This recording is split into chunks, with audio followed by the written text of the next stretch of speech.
Encantado pelas letras e pelo saber, o entrevistado do Sempre um Papo de hoje transita com sabedoria e coragem pelos terrenos arenosos da educação, da política e da religião. Autor de mais de 60 títulos literários, da poesia aos ensaios, do infantil aos contos e romances, do epistolar à ficção, ele encanta, sobretudo, pelo jeito simples de transmitir vivências. No programa dessa semana, Gabriel Chalita. Eu gostava tanto dela que ela morava numa praça e eu ficava perto da praça assim esperando a professora Helena Porto de Barros Gomes sair da casa dela. Aí ela saía, né? E aí eu vinha do outro lado e ela: "Oi, Gabriel. Oi, professora Helena Porto de Barros Gomes."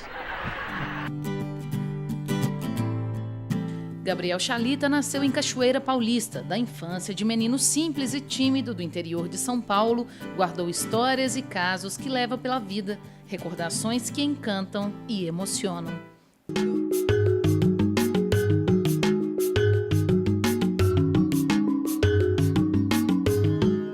Vamos começar então falando do livro? Conta um pouquinho a história do Pequeno Filósofo. Pequeno Filósofo, eu sou apaixonado por filosofia. Fiz faculdade de filosofia, dei aula de filosofia, dou aula de filosofia.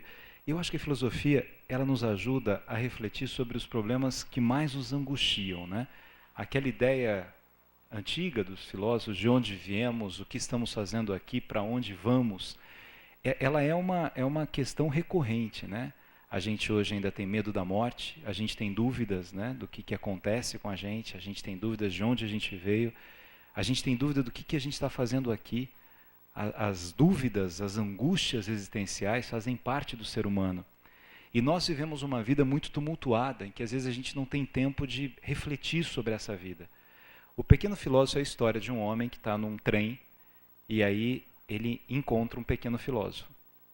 E ele começa a conversar com esse pequeno filósofo e fica impressionado de ver as coisas ruins que ele fazia a partir das perguntas do pequeno filósofo. O pequeno filósofo quase não ensina nada, ele só pergunta. E aquelas perguntas eram profundamente instigantes para aquele homem que começa a pensar sobre a sua mulher, sobre os seus filhos, sobre o seu pai, sobre a sua vida. Ele sonha, ele dorme, para em estações, e cada estação ela tem uma reflexão sobre a vida. Tem uma estação em que as pessoas trancam o coração em cofres, e outras abrem e tiram o coração dos cofres. Tem uma estação que está todo mundo sujo, tem uma estação que é só espelho, tem uma estação que é só música, som, tem uma estação em que as pessoas estão, né, em vidros. É um livro cheio de metáforas e que passa exatamente num trem, para refletir um pouco sobre as estações que nós passamos pela vida. E por que então as coisas mudam tanto? Você estava pensando no que eu estava pensando? E no que você estava pensando? Eu também já fui menino. Certamente. Eu também já tive esse semblante de futuro. O futuro existe. Para mim, cada vez menos. Que pena que você pense assim. Senti um pouco de vergonha por ter dito aquilo e resolvi mudar de assunto. Haverá outra estação? A gente acaba vivendo muitas vidas, vivendo muitas perdas, vivendo muitas angústias, vivendo muitos medos, muitos problemas. Então, Pequeno Filósofo é mais ou menos isso. É um livro ficcional que reflete sobre uma série de pensamentos da filosofia, mas sem citar os filósofos. É só uma conversa de um homem com essa criança. Ele vai ficando irritado com isso, e aí o final é o final, né? A filosofia, ela pode ser simplificada, ela não pode ser banalizada. A banalização da filosofia é muito ruim. Quando você começa a dar um filósofo por meio de uma frase, você decora a frase de para-choque de caminhão e acha que compreende aquele filósofo por aquela frase, né? Você vê lá, o fim justificam os meios, e começa a ensinar Maquiavel por meio daquilo. Maquiavel, por exemplo, nunca disse que o fim justificam os meios, mas virou uma frase dele. Então, a banalização é ruim. Agora, simplificar a filosofia não é ruim. Eu, quando comecei a dar aula de filosofia no ensino médio, eu me lembro que o programa começava com lógica, e os alunos não gostavam de lógica. E eu fazia um esforço sobre-humano para dar lógica, e eles não ficavam tão seduzidos como deveriam ficar pela filosofia. Aí, no ano seguinte, eu já invertia. Eu começava com história da sexualidade. E aí depois dava lógica. Primeiro, pela história da sexualidade, como eram adolescentes, eles ficavam curiosos para saber o que eram aquelas religiões cosmotelúricas, como é que era a sexualidade na Grécia, a sexualidade em Roma, a sexualidade na Macedônia, a sexualidade na Caldeia, a compreensão de onde nasce o preconceito do homem em relação à mulher. Então, todo esse processo de discussão da história da sexualidade fazia com que eles percebessem que a filosofia era fascinante. Aí a gente ia para a lógica depois. Aí eles gostavam de lógica. Porque era um caminho. Vulgarizar, banalizar é ruim. Mas trazer para o cotidiano eu acho que é bom. A pessoa mais duvida, a felicidade fica em questão. A pergunta é assim, filosofia traz felicidade? O processo da filosofia é um processo de construção, de instigação, de pergunta. Esse livro ele é todo baseado em pergunta. E é interessante que eu, quando começo a dar aula, hoje eu dou aula no doutorado na PUC em São Paulo, no mestrado, dou aula no Mackenzie, as discussões que eu faço com os meus alunos, né, mesmo no doutorado, é assim, não tenham certezas absolutas, porque senão você não aprende nada. Tenham dúvidas. Você está estudando direito, há tantas facetas fascinantes do direito, que se você duvidar, você evolui como profissional. Se você vem cheio de certezas, você não cresce profissionalmente. E é muito legal você ter dúvidas, porque a gente vive das dúvidas. Era um barulho ininterrupto, exatamente o contrário da outra estação. Todas as pessoas falavam, todas, sem exceção. Faziam perguntas e não esperavam pelas respostas. Ninguém estava disposto sequer a ouvir o que perguntavam. Respondiam todos ao mesmo tempo, sem que pergunta alguma fosse feita. O início da sua vida na literatura, o que ela representa? Afinal de contas, são 63 livros. Isso é uma história familiar interessante, assim. Os meus pais, meu pai era muito simples, mas quando começou a vida como servente de escola, foi feirante, depois teve uma loja. Mas quando eu nasci, meu pai era um homem de posse, assim, era um homem rico em Cachoeira Paulista, né? Mas era muito simples, assim, então não dava muito valor, queria um filho formado e tal, mas não dava muito valor para a literatura. E minha mãe achava que ler estragava a vista e a cabeça. Então ela não deixava a gente ler, ela comprava livro por metro, colocava os livros mas não podia encostar nos livros lá. Como é que eu comecei a ler? Minha mãe fazia um trabalho voluntário num asilo perto da minha casa, lá em Cachoeira, e eu ia com a minha mãe. E eu gostava muito, aliás, um dos meus hobbies é ir a asilo. Eu gosto muito de ir em asilo. É impressionante assim as histórias de vida, né? E ali no asilo tem muita gente com muita história. Na verdade, você nem precisa levar coisas, nem presentes, você precisa só ouvir. Eles são ávidos por contar a história e não encontram ninguém para ouvir as histórias. E nesse asilo eu conheci uma mulher chamada Dona Ermelinda, uma professora, que foi a mulher que me fez apaixonar pela literatura. Ela primeiro contava histórias, eu tinha 3 anos, 4 anos, e ela contava as histórias que ela sabia, né? E palavras, eu sempre dou esse exemplo, mas a palavra que mais me marcou daquela época foi baldeação. Eu achava tão bonito que ela dizia que quando morava em São Paulo, fazia baldeação na Luz, ia para não sei onde, e tudo eu usava baldeação, né? Onde você vai, Gabriel? Eu vou à cozinha, mas eu vou fazer uma baldeação no banheiro, tem uma baldeação. E outras palavras que uma criança de 4 anos não fala, né? Uma vez cheguei para minha mãe, né, e disse assim, não seja assim, cabotina. Aí minha mãe falou, o que é isso, menino? Eu falei, cabotina é a mesma coisa que pernóstica. E tudo era a Dona Ermelinda, né? Ela usava, eu perguntava, e aquilo ia sendo incorporado. A Dona Ermelinda, ela começou a me emprestar livros, eu ia lendo os livros, alguns eu não entendia, aliás, a maior parte eu não entendia, porque eu tinha 6, 7, 8 anos, eu lia Guimarães Rosa nessa época, lia Machado de Assis, Clarice, eu li o que ela tinha de livro. Eu me lembro assim, da Paixão Segundo GH, porque A Hora da Estrela da Clarice eu entendi mais ou menos na época, mas Paixão Segundo GH não dá para entender nada com 8 anos. Né? Eu li, aí eu voltei, né? Ela falou, você leu, Gabriel? Eu falei, li. Gostou? Eu falei, gostei muito. Você entendeu? Eu não entendi nada, mas eu gostei muito. Ela falou assim, olha, não faz mal, as palavras são mágicas, quando você menos perceber, elas vão tomando conta de você, continue lendo. Eu era um menino muito quieto. De fato, o que eu gostava mesmo era de ficar em meu mundo particular. Não gostava das conversas dos adultos nem das obrigações que me impunham. Gostava de ver. Gostava da estação, gostava do trem, gostava dos sinos e não gostava de dar explicações. Preferia o mundo que eu imaginava dentro de mim mesmo.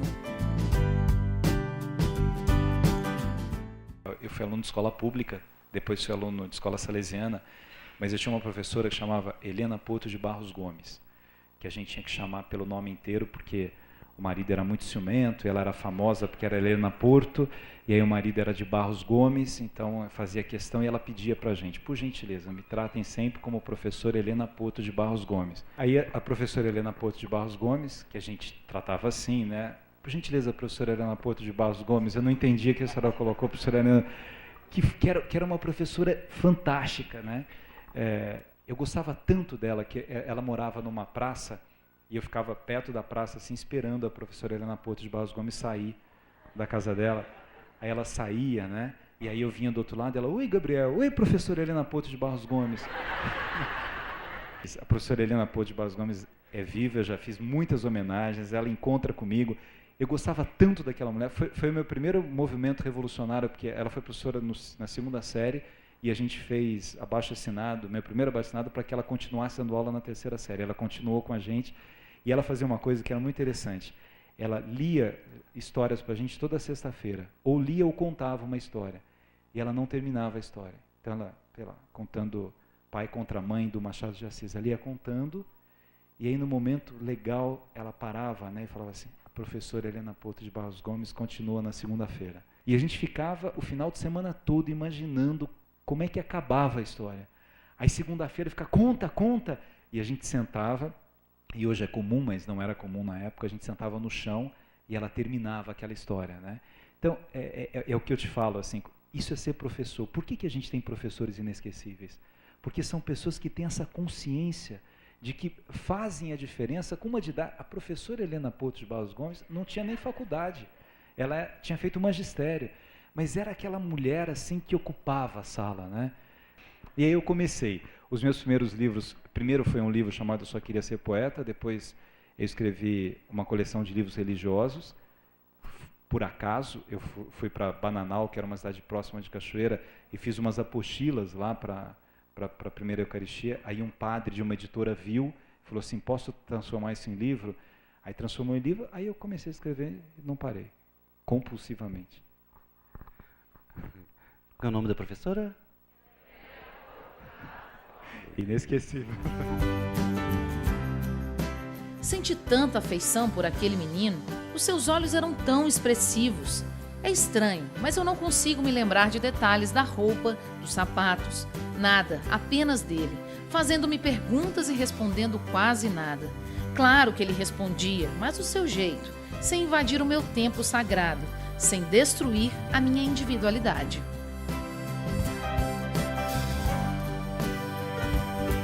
Essa sinergia que acontece entre o professor e o aluno depende da dúvida ou depende das condições de trabalho, depende da forma com que a escola lida com o profissional, com o aluno? O que você acha disso?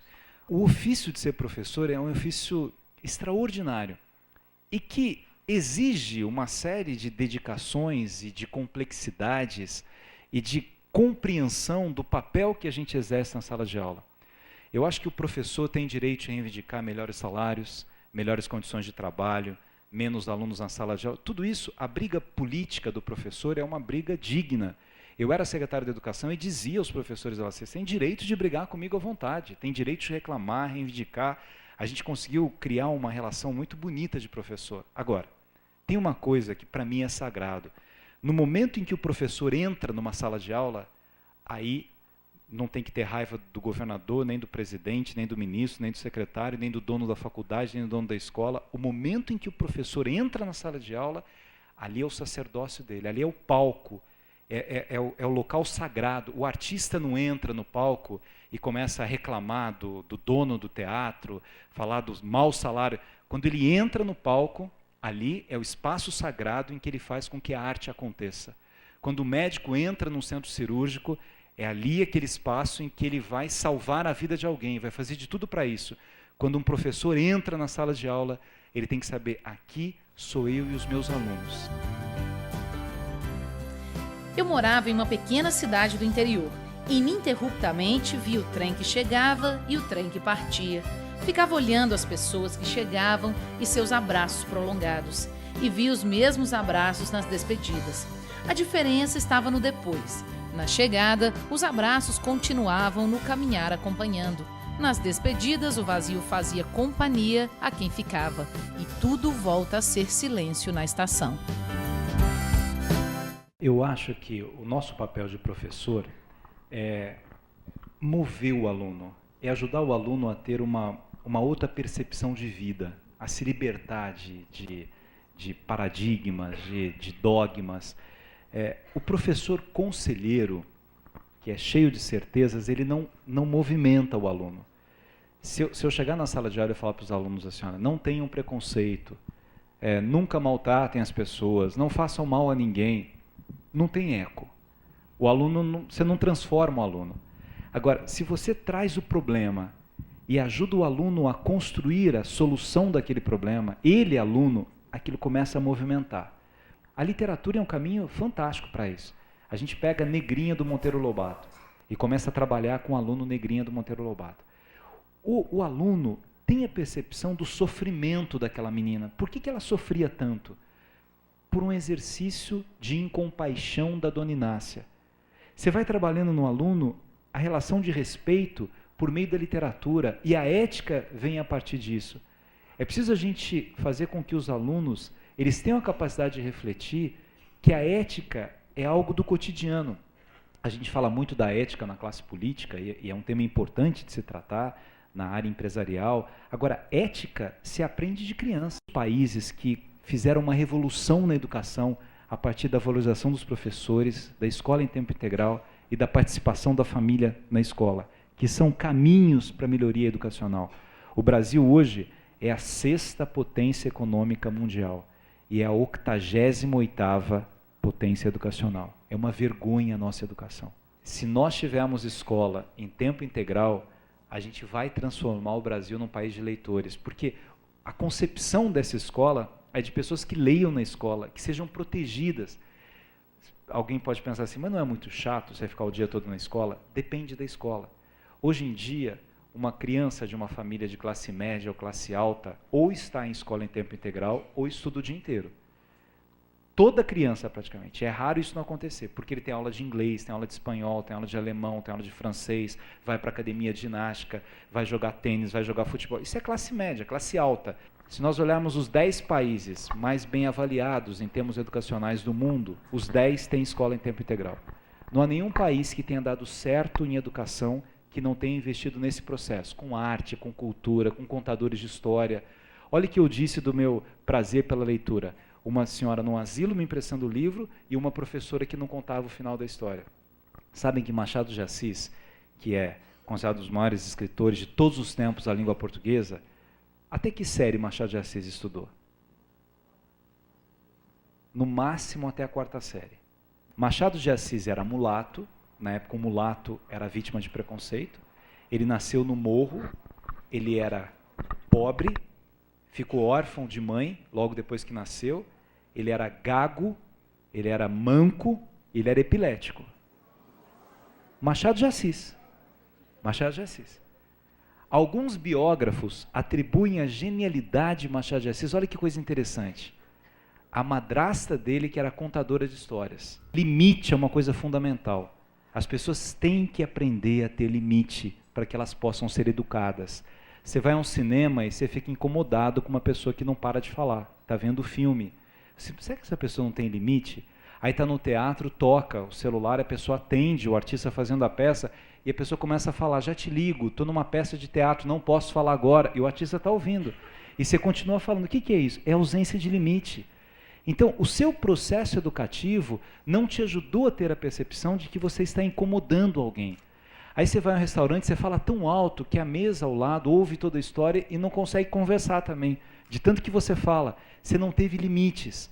O ideal seria que as famílias dessem as primeiras noções de limite, porque a escola ela exerce um papel complementar na formação de uma pessoa. O papel primordial é família. As primeiras influências que alguém recebe, os primeiros estímulos, vêm do pai e da mãe. Só que, como a família vai mal, tudo cai na escola. E aí o professor tem medo de colocar limite no aluno, porque acha que vai traumatizar o aluno vai ficar com raiva dele, e ele também não sabe fazer isso. Olha a questão da dúvida. Quando um professor tem autoridade, ele consegue colocar limite nos seus alunos. Mas ter essa autoridade não é simples. Saber até que ponto eu posso falar, como eu posso falar. Vejam, um professor que no primeiro dia de aula começa a gritar com o aluno para conseguir dar aula, ele vai ter que gritar o ano inteiro. Ele não tinha que gritar do primeiro dia de aula. É como o pai que começa a bater no filho para educar. Então você vai educar a vida toda batendo? Ou você vai educar com autoridade? Se você tiver autoridade, pai e mãe, seu filho não vai fazer birra no shopping. Se você não tiver, a hora que você sai, ele começa a fazer birra. Agora, eu tenho que conseguir imaginar, construir, como é que eu tenho essa relação de respeito ao aluno e de construção do meu próprio respeito. Disciplina é muito difícil. E vejam, não é que os alunos sejam maus, mas o aluno, ele não consegue ficar muito tempo atento se eu não tiver uma digressão pedagógica. A Universidade de Harvard, Afonso, diz que um aluno consegue prestar atenção por 10 minutos, no máximo, numa fala. Se você não tiver digressões, você vai dar uma aula de 50 minutos, ou de 1 hora, ou de 1h30. Então o aluno vai apagar muitas vezes. E não é por maldade, porque é uma geração mais rápida. É geração controle remoto, é geração internet. Então eu, professor, tenho que mudar a minha forma de dar aula, eu tenho que ser instrumentalizado para isso, para que eu consiga prender a atenção dos alunos. Paulo Freire já nos ensinou que todo mundo pode aprender, todo mundo consegue aprender. Mas você tem que tocar num ponto do ser humano em que ele desperte para aquilo. E isso não é uma disputa de quem tem mais poder. Às vezes a gente corre nesse risco. Eu também já errei fazendo isso. Olha, se vocês não ficarem quietos, eu saio da sala e não volto mais. Aí eles começavam a falar sem parar, para eu sair. E quem determina o necessário? Deve ser você, você que sabe tudo. Eu não disse que sei tudo, mas você sabe tudo, e eu estou dizendo. E como você sabe que eu sei tudo? Sou um homem experiente, sei das coisas. E o que é ser um homem experiente?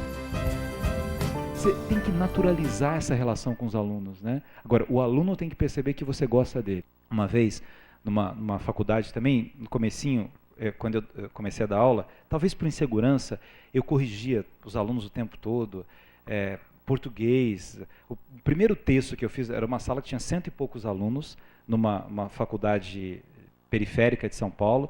Eu fui dar aula, não sei se acho que no 4º ano de Direito Penal. Aí fiz um exercício e dei um texto para eles fazerem em casa, eles voltaram, e eu corrigi um por um, né, os erros de português, eu dizendo para eles, vocês não sabem o que é um tópico frasal. Quem não sabe o que é um tópico frasal não sabe escrever um texto. Não tem começo, meio e fim. E fazendo aquele discurso, vocês não sabem, como é que eu vou ensinar direito penal para quem não sabe escrever? Aí uma senhora, aluna, muitos senhores e senhoras na escola, falou, professor, por gentileza, então ensina.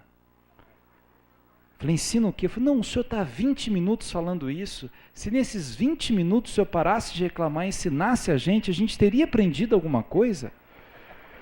E ela tinha razão, não eu.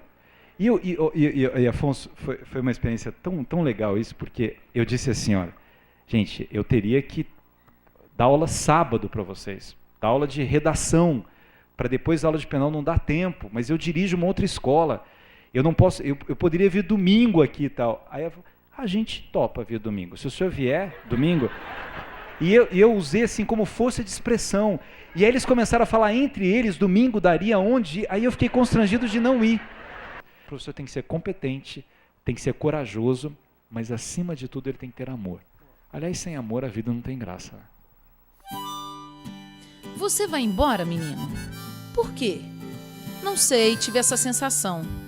Quer me dizer alguma coisa? Há tanta coisa que eu gostaria de entender. Eu sei. Como faço? Preste um pouco mais de atenção.